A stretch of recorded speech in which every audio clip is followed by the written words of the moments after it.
दान दिया कि दुर्वासा का श्राप, ऐसे तो प्रभाव सब यदुवंशियों पर पड़ेगा, लेकिन मेरा अनुग्रह रहेगा राजा वज्रनाभ पर।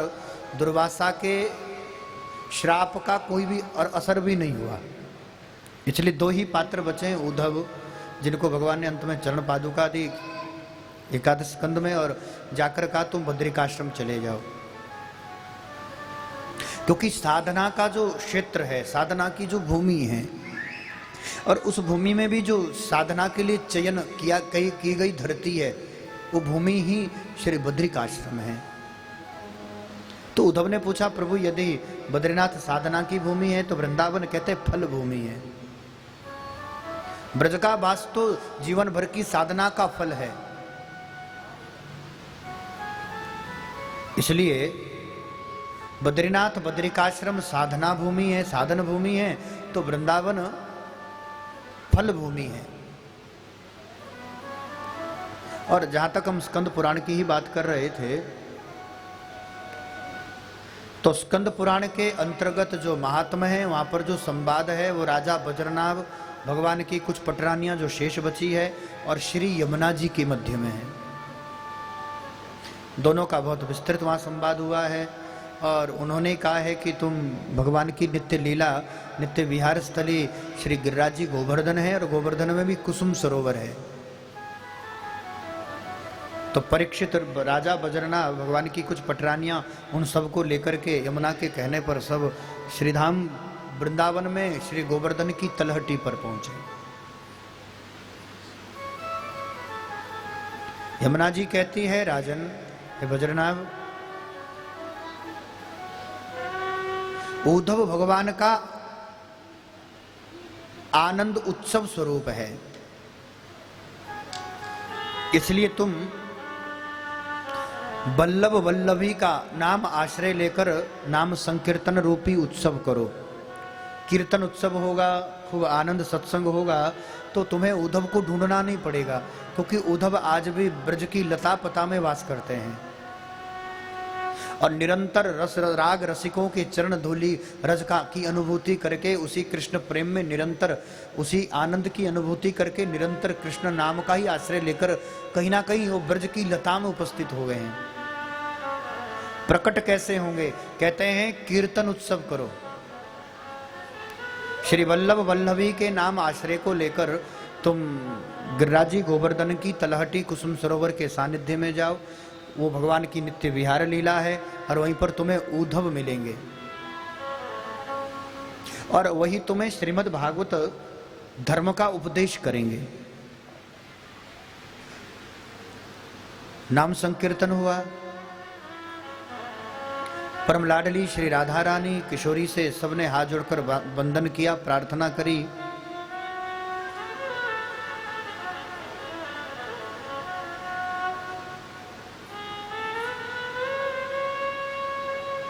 हे सरस किशोरी बयस की थोरी, रति रस बोरी, कीजे कृपा की कौर।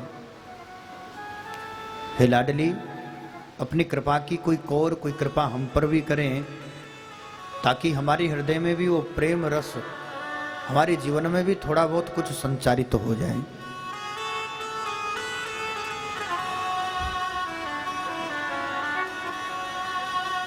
सरस किशोरी बयस की थोरी, रति रस बोरी,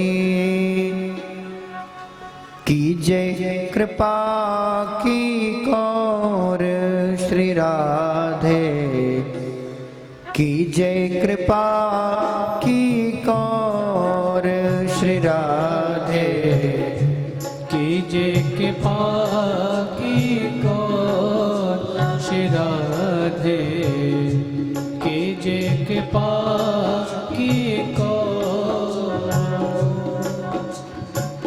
सरस किशोरी बयस की थोरी, रति रस बोरी, कीजे कृपा की कौर श्री राधे, कीजे कृपा की कौर गाइए। कीजिए कृपा की कौर,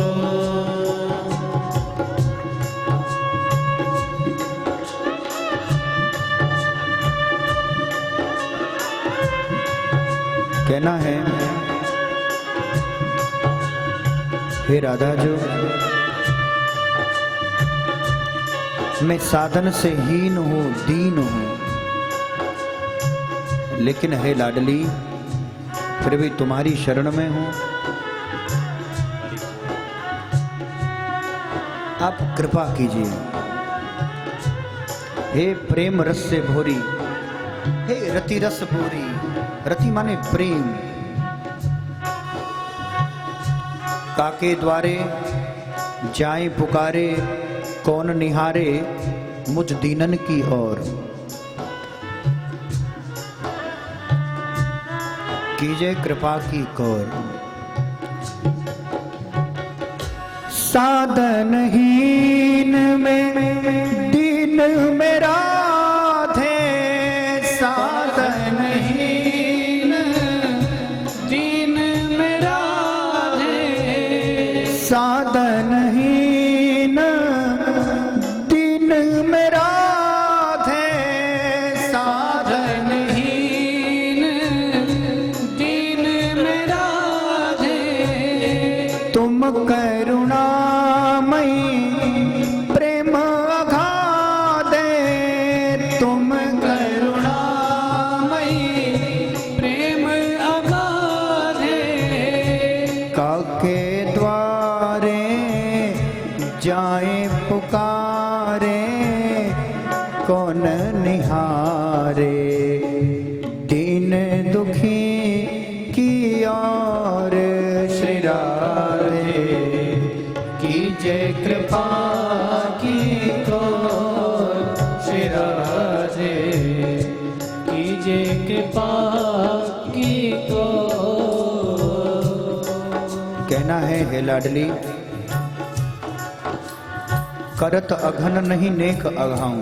अग माने पाप, पाप करने में मुझे डर नहीं लगता, भजन में मेरा मन नहीं लगता। लेकिन हे लाडली जो करबर जोरी, दोनों हाथ जोड़कर रख मम ओरी, तुम बिन मोरी कौन सुधारे डोर। हे लाडली, हे रासेश्वरी, हे वृंदावनेश्वरी,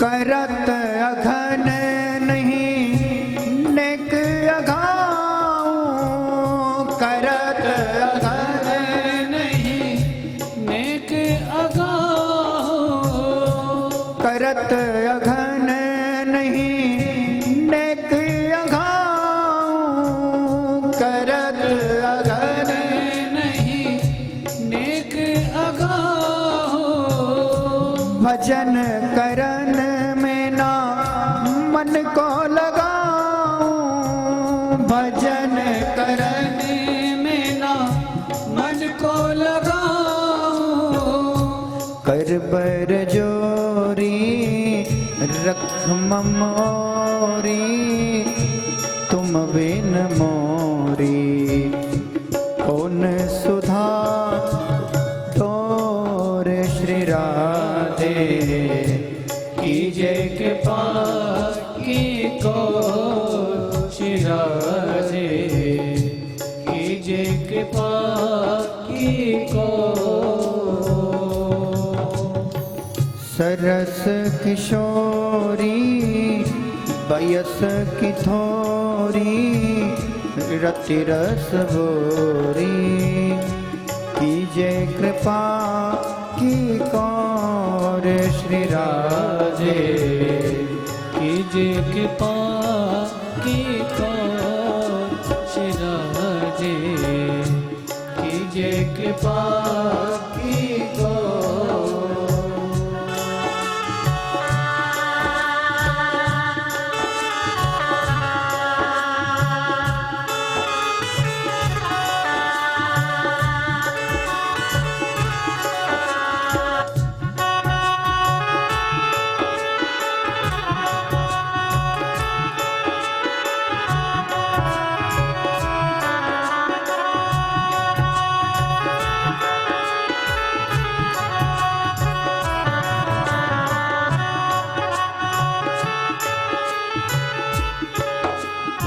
और अंत में कहना है लाडली, केवल गोपी प्रेम की भिक्षा चाहिए। गोपियों के हृदय में जो कृष्ण प्रेम संचारित है, उस परम प्रेम की पराकाष्ठा में जो प्रेम उन्माद, उस परम प्रेम प्रकाष्ठा की ओर हमारे हृदय में भी वो प्रेम रस संचारित हो जाए। इसलिए अंत में एक ही प्रार्थना है,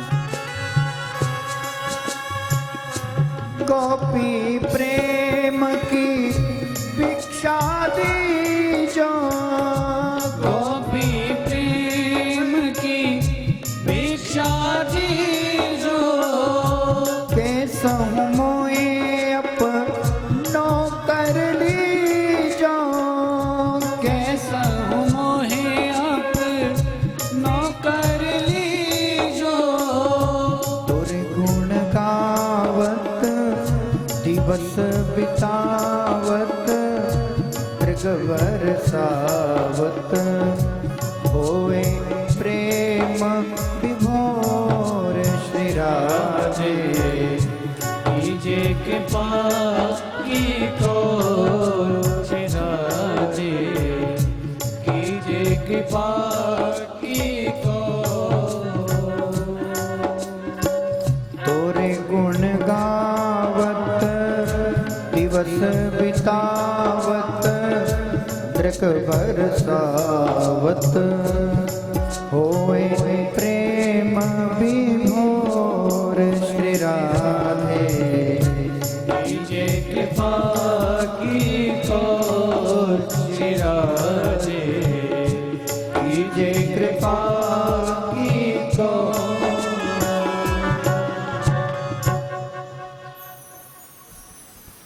भगवान की कुछ पटरानियां राजा बजरना, परीक्षित सबको लेकर अंत में भगवान के गीत गाते, नाम संकीर्तन करते, जैसे ही गोवर्धन की तलहटी कुसुम सरोवर के पास गए कि अचानक हरि वल्लभ वल्लभा युगल नाम उच्चारण करते श्री उद्धव जी प्रकट हुए महाराज। और उन्हीं उद्धव को प्रणाम करके तब उद्धव ने 1 महीने का जो सात्विक सत्र है, 4 प्रकार से कथा का आयोजन होता है। एक है तमोगुणी यज्ञ,